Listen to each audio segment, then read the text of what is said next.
दिल्ली में आज से एक बार फिर ऑड इवेंट शुरू होने जा रहा है। इसे लेकर दिल्ली सरकार ने अपनी तैयारियां पूरी कर ली हैं। इस बार 15 से 30 अप्रैल तक ऑड इवेंट पार्ट 2 लागू होगा। ट्रैफिक पुलिस 2000 पुलिसकर्मियों को सड़क पर उतारेगी। 200 पॉइंट्स की पहचान की है, जहां 4 से 5 लोगों की टीम रहेगी। इस दौरान दिल्ली के अलग अलग इलाकों की एयर मैपिंग भी की जाएगी। और इवेंट पार्ट 2 को लेकर दिल्ली सरकार का दावा है कि पिछली बार के मुकाबले इस बार कम बजट में ज्यादा तैयारी की गई है। वहीं इस बार नियम तोड़ने वालों से गांधीगिरी करते हुए 2000 का चालान भरवाया जाएगा। और इवेंट में इस बार भी आईजीएल की स्टिकर लगी सीएनजी गाड़ियां, बैटरी से चलने वाली गाड़ियां, महिला ड्राइवर के साथ महिला पैसेंजर वाली गाड़ियां, महिला ड्राइवर के साथ 12 साल से कम उम्र का बच्चा, दिव्यांगों को ले जा रही गाड़ियों को छूट दी गई। वहीं राष्ट्रपति, उपराष्ट्रपति, पीएम और कैबिनेट मंत्री, लोकसभा राज्यसभा में के विपक्ष के नेता, सुप्रीम कोर्ट के सभी न्यायाधीश, दिल्ली को छोड़कर सभी राज्यों के मुख्यमंत्री, दिल्ली हाईकोर्ट के न्यायाधीश और लोकायुक्त और दिल्ली के उपराज्यपाल को भी छूट दी गई। बीएसपी ने दिल्ली सरकार से रामनवमी के दिन ऑड इवेंट लागू नहीं करने की मांग की थी, जिसे सरकार ने ठुकरा दिया। आज बीएसपी दोपहर 1 बजे रामलीला मैदान से शोभा यात्रा निकालेगी। बीएसपी की धमकी। परिवहन मंत्री गोपाल राय ने कहा कि शोभा यात्रा तो पैदल निकाली जाती है, इसमें कोई दिक्कत नहीं आएगी, लेकिन शुक्रवार ऑड दिन है, इसलिए ऑड नंबर की गाड़ियां लेकर ही निकले। लेकिन बीएसपी ने नियम तोड़ने की धमकी दी। बीएसपी की शोभा यात्रा दिल्ली के रामलीला मैदान से आसफ अली रोड, दरियागंज, लाल किला, चांदनी चौक, गौरी शंकर मंदिर होते हुए करोल बाग के गंगेश्वर धाम में समाप्त होगी। देश भर में रामनवमी का त्यौहार आज पूरे हर्षोल्लास के साथ मनाया जा रहा है। आज भगवान श्री राम का जन्मोत्सव मनाया जाता है। बता दें कि चैत्र और नवरात्र के 9वें दिन रामनवमी मनाया जाता है। कई लोग नवरात्र में व्रत रखते हैं और रामनवमी के दिन पूजा पाठ के बाद इसे तोड़ते हैं। रामनवमी के मौके पर भगवान राम की जन्मस्थली अयोध्या में खास तैयारियां की गई हैं। यहाँ हर गली, हर सड़क पर बस राम भक्त ही नजर आ रहे हैं। आज के इस मंगल घड़ी का गवाह बने लाखों श्रद्धालु अयोध्या पहुंच चुके हैं। रामनवमी को लेकर पटना के महावीर मंदिर में भी खासा उत्साह देखने को मिल रहा है। रात 2 बजे से ही मंदिर का पट श्रद्धालुओं के लिए खोल दिया गया। इससे पहले आधी रात से ही मंदिर के बाहर श्रद्धालुओं की भीड़ उमड़ने लगी थी। भीमराव अंबेडकर की 125वीं जयंती के मौके पर तमाम सियासी दलों में बाबा साहब को अपना बनाने की होड़ लगी हुई है। सरकार ने भी इस मौके पर कई तरह के कार्यक्रम आयोजित किए। प्रधानमंत्री मोदी खुद अंबेडकर की जन्मस्थली महू पहुंचे। महू में पीएम मोदी ने एक रैली को और सरकार की महत्वाकांक्षी योजना ग्रामोदय से भारत उदय की शुरुआत की। इस मौके पर पीएम मोदी ने कहा कि किसान अपनी जेब भरकर नहीं बल्कि दूसरों का पेट भरकर खुश होता है। उन्होंने कहा 2022 तक किसानों की आय दोगुनित करनी है। अंबेडकर की 125वीं जयंती पर संसद भवन में प्रधानमंत्री मोदी के न पहुंचने को लेकर विवाद हो गया। कांग्रेस ने सवाल उठाते हुए कहा कि अंबेडकर की जयंती पर संसद भवन में पीएम ने श्रद्धांजलि न देकर यह परंपरा तोड़ दी।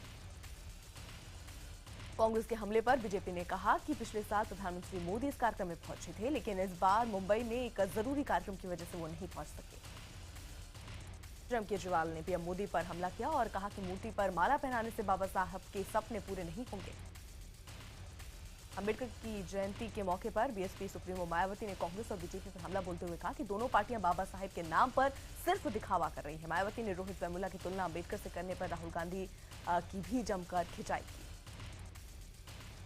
अंबेडकर दिवस के मौके पर बीजेपी ने जयपुर में गरीब और दलित बच्चों को निःशुल्क किताबें और कापियां बांटी। इन किताबों पर भारतीय जनता पार्टी का नाम छपा था।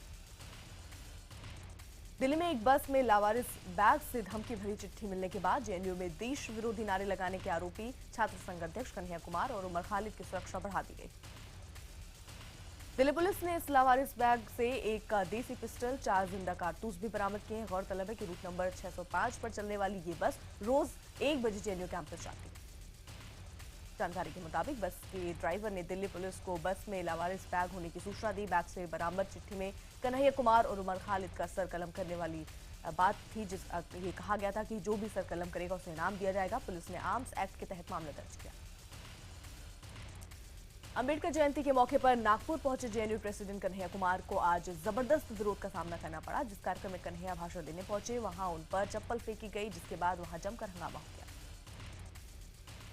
इससे पहले कन्हैया के नागपुर पहुंचते ही उनका विरोध शुरू हो गया। जब वो एयरपोर्ट से निकले तो उनके काफिले पर बजरंग दल के कार्यकर्ताओं ने पत्थरबाजी की। अंबेडकर जयंती के मौके पर हैदराबाद यूनिवर्सिटी में खुदकुशी करने वाले रोहित वेमुला की मां राधिका वेमुला और भाई राजा वेमुला के बाद बौद्ध धर्म अपना लिया है। इस मौके पर बाबा साहब के पोते प्रकाश अंबेडकर भी मौजूद थे। बाबा अम्बेडकर साहब की 125वीं जयंती पर ग्रेटर नोएडा में बीएसपी के कार्यक्रम में पहले तो 125 किलो का केक काटा गया और बाद में लड़कियां स्टेज पर अश्लील डांस करती नजर आईं। केंद्र सरकार ने किसानों को बड़ा तोहफा दिया। पीएम मोदी ने ऑनलाइन मंडी का शुभारंभ किया। इससे किसानों को फायदा होगा। शुरुआत में प्रयोग के तौर पर 21 मंडियों को इस मंच में जोड़ने के लिए चुना गया। यूपी के अमरोहा में सीएम अखिलेश यादव ने राज्यपाल राम नाईक और आजम खान के टकराव पर कहा कि वो जल्द ही दोनों के ताल्लुक अच्छे करवा देंगे। स्वराज अभियान के 1 साल पूरा होने पर योगेंद्र यादव ने ऐलान किया कि उनका संगठन चुनाव नहीं लड़ेगा, लेकिन उम्मीदवार जरूर तैयार करेगी। पाकिस्तान अधिकृत कश्मीर में युवाओं पर लाठीचार्ज का भारत में सियासी दलों ने जमकर उसकी निंदा की। इस मुद्दे पर केंद्रीय मंत्री किरण रिजिजू ने कहा कि पीओके में मानवाधिकार नाम की कोई चीज नहीं है। जम्मू कश्मीर की सीएम महबूबा मुफ्ती ने कश्मीर की सुरक्षा पर उच्च स्तरीय बैठक की। साथ ही पुलिस को निर्देश दिए कि आम नागरिकों को किसी तरह का नुकसान न पहुंचे। जम्मू कश्मीर के हंदवाड़ा में आज तीसरे दिन भी कर्फ्यू जारी है। वहां जुम्मा की वजह से अलगाववादी नेताओं ने लोगों से प्रदर्शन करने की अपील की। वहीं हंदवाड़ा में गुरुवार को भी सुरक्षा बल और प्रदर्शनकारियों के बीच संघर्ष हुआ। पाकिस्तान में भारतीय कैदी कृपाल सिंह की संदिग्ध मौत पर विपक्षी दलों ने सवाल उठाए हैं। कांग्रेस सांसद पीएल पुनिया ने कहा कि पाकिस्तान ने एक और सरबजीत कांड किया है। वहीं जेडीयू नेता पवन वर्मा ने कहा कि भारत को दबाव डालकर जांच करवानी चाहिए। पाकिस्तान की कोट लखपत जेल में मृत पाए गए कृपाल सिंह के बड़े भाई सोहन लाल ने कहा कि कृपाल की आखिरी चिट्ठी फरवरी में आई थी, जिसमें लिखा हुआ था कि मैं बहुत परेशान हूं, मुझे छुड़ा लो नहीं तो मैं मर जाऊंगा। कृपाल के परिवार वालों का कहना है कि कृपाल सिंह कोट लखपत जेल में सरबजीत के साथ ही थे और सरबजीत की तरह उन्हें भी वहां मार डाला गया। हरियाणा में जमीन केस में फंसे रॉबर्ट वाड्रा ने केंद्र सरकार पर बड़ा बयान दिया। उन्होंने बयान में वाड्रा ने कहा कि सरकार चाहे कितना भी अपमान करे, लेकिन वो देश नहीं छोड़ेंगे। उन्होंने कहा कि केंद्र सरकार पर दिए बयान पर बीजेपी ने चुटकी ली।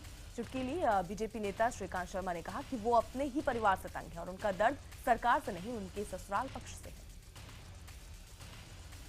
सरकार ने इंदिरा गांधी राष्ट्रीय कला केंद्र कमेटी को भंग कर दिया है। सरकार ने बोर्ड के सभी 20 सदस्यों को हटाकर नई नियुक्ति कर दी है। वरिष्ठ पत्रकार राम बहादुर राय को नई कमेटी का चेयरमैन बनाया गया है।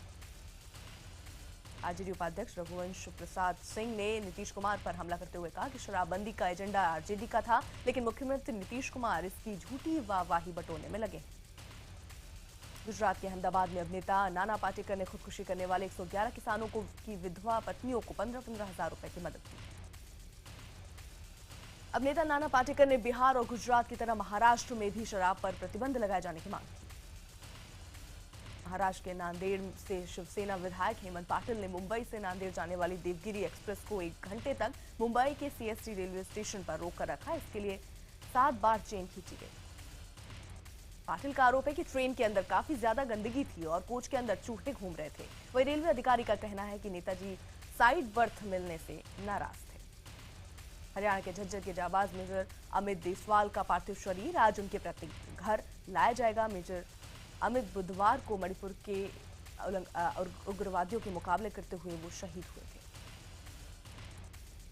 शहीद मेजर अमित देसवाल के पार्थिव शरीर को उनके गांव झज्जर ले जाने से पहले दिल्ली में थल सेना अध्यक्ष जनरल सुहाग श्रद्धांजलि देंगे। मणिपुर में आईईडी ब्लास्ट में शहीद हुए सिपाही गोकुल चंद्र यादव के पार्थिव शरीर को भी दिल्ली में थल सेना अध्यक्ष जनरल सुहाग श्रद्धांजलि देंगे। इसके बाद उनका अंतिम संस्कार सीकर में किया जाएगा। प्रशांत महासागर में एक बार फिर गॉडजिला नजर आया। इसकी लंबाई 6 फुट है। इस जीव को पानी के धरातल पर पाया गया। ये जानवर धरातल पर पड़े टुकड़ों को खाता है।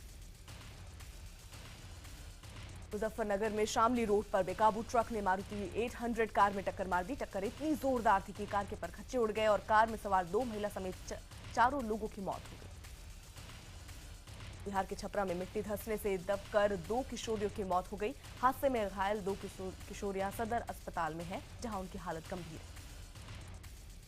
रीजनल न्यूज चैनलों में 3 और नए नाम जुड़ गए हैं। न्यूज 18 के बैनर तले 3 नए चैनलों की सॉफ्ट लॉन्चिंग हो गई। इसमें news 18 Assam, north east, news 18 Kerala और न्यूज 18 तमिलनाडु शामिल है। न्यूज नेटवर्क हेड जगदीश चंद्र ने कामयाबी की शुभकामनाएं दी। बिहार के मधुबनी में परंपरा के नाम पर मौत का खेल खेला जा रहा है।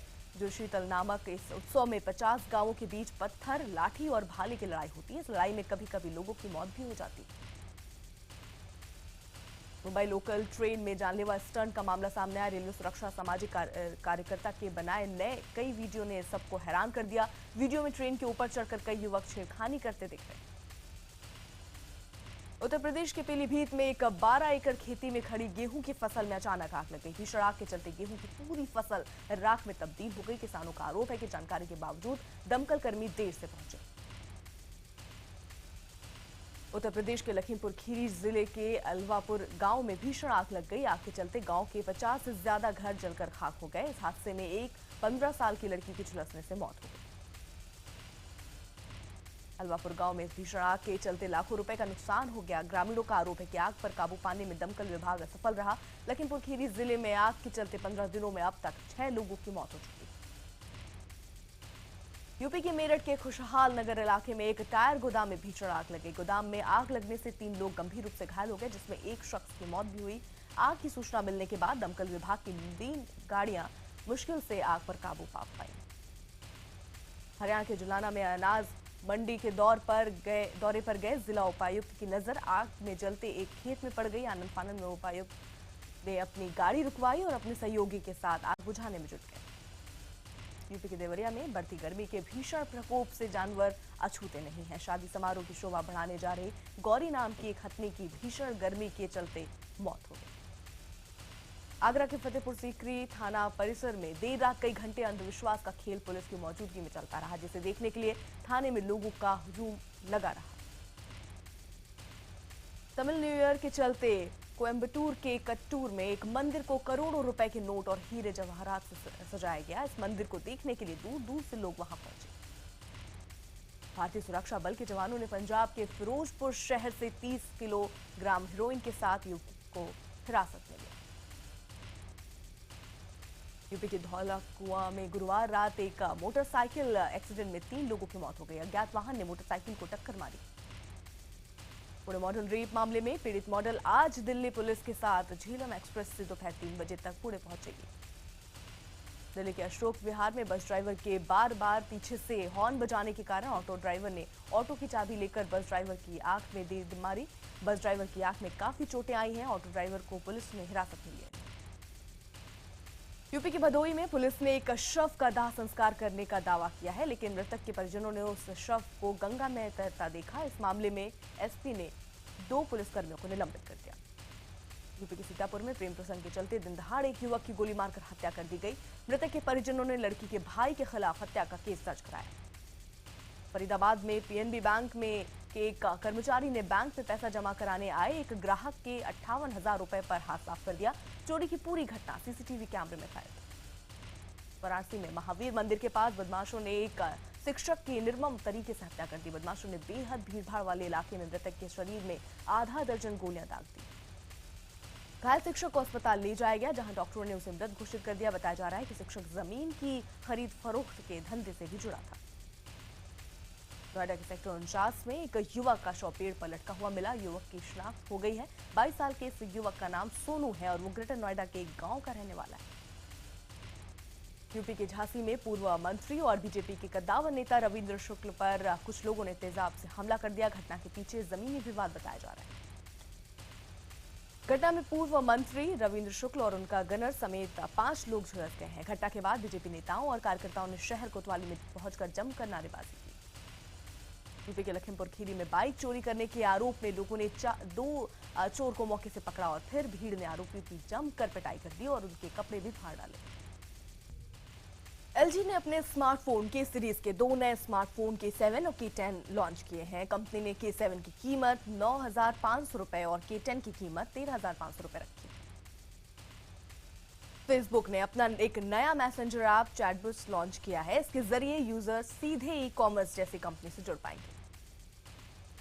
दुनिया की मशहूर सर्च इंजन कंपनी याहू ने अपने याहू मैसेंजर को अपडेट किया है। अब याहू मैसेंजर में यूजर्स अंग्रेजी के अलावा हिंदी समेत दूसरी भाषाओं में भी बात कर पाएंगे।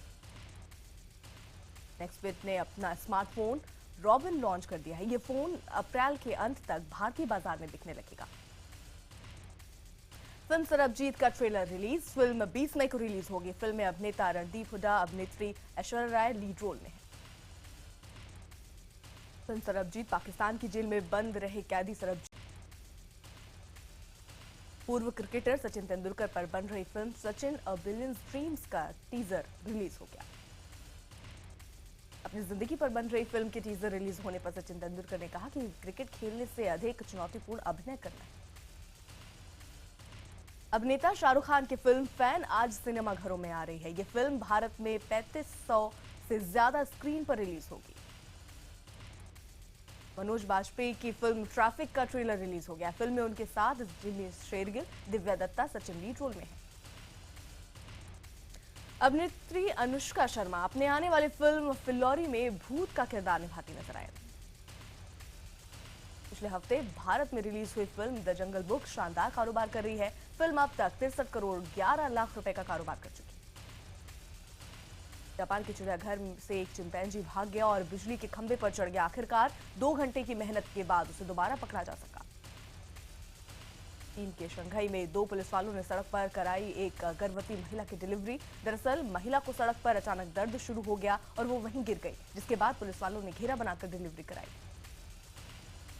जापान गुरुवार रात आए भूकंप के जोरदार झटकों से 9 लोगों की मौत हो गई, जबकि 700 से ज्यादा लोग घायल हो गए। अमेरिका ने फिर पाकिस्तान को आतंकवाद के खिलाफ सख्त कदम उठाने को कहा है। अमेरिका ने हक्कानी नेटवर्क समेत सभी आतंकी संगठनों को खत्म करने के लिए कहा। ईरान के दक्षिण पश्चिमी हिस्से में भारी बारिश के बाद बाढ़ से 2 लोगों की मौत हो गई। ब्रिटेन का शाही जोड़ा प्रिंस विलियम और उनकी पत्नी केट अपने भारत दौरे के बाद अपने 2 दिन के दौरे के लिए कल पड़ोसी देश भूटान पहुंचे। पाकिस्तान के उत्तर पश्चिम में स्थित हसन अब्दाल शहर के पंजाब साहिब में दर्शन के लिए श्रद्धालुओं की भीड़ उमड़ी। मलेशिया में प्रशासन ने करीब 4000 हाथी दांत को नष्ट कर दिया, जिसकी कीमत करीब 133 करोड़ रुपए है। आईपीएल मैचों को महाराष्ट्र से शिफ्ट करने के कोर्ट के फैसले के बाद आज दिल्ली में बीसीसीआई की अहम बैठक होने वाली। सूखाग्रस्त महाराष्ट्र से आईपीएल के 13 मैचों को शिफ्ट करने के बॉम्बे हाईकोर्ट के आदेश से हैरान पूर्व भारतीय कप्तान सुनील गावस्कर और राहुल द्रविड़ ने कहा कि विवाद पैदा करने के लिए क्रिकेट और आईपीएल आसान निशाना बन गया है। गुजरात लायंस ने धोनी की राइजिंग पुणे सुपर जायंट्स को 7 विकेट से हराकर अपना विजय अभियान जारी रखा। गुजरात की जीत के हीरो रॉन फिंच और मैकुलम रहे, जिन्होंने 50 और 49 रनों की पारी खेली। आईपीएल में आज दिल्ली और पंजाब की टीमें आमने सामने होंगी। दिल्ली में मुकाबला रात 8 बजे खेला जाएगा। स्पिन गेंदबाज अमित मिश्रा मानते हैं कि भले ही दिल्ली आईपीएल में अच्छा नहीं कर पाई है, लेकिन उनके पास काफी अच्छे खिलाड़ी हैं जो सीजन 9 में दिल्ली की किस्मत बदल सकते हैं। पुणे में आईपीएल के प्ले ऑफ मैचों को बाहर शिफ्ट करने के बॉम्बे कोर्ट के फैसले के बाद डीडीसीए ने बीसीसीआई को प्ले ऑफ मैचों की मेजबानी के लिए ऑफर दिया। अजलान शाह हॉकी टूर्नामेंट में भारतीय हॉकी टीम आज मेजबान मलेशिया से भिड़ी।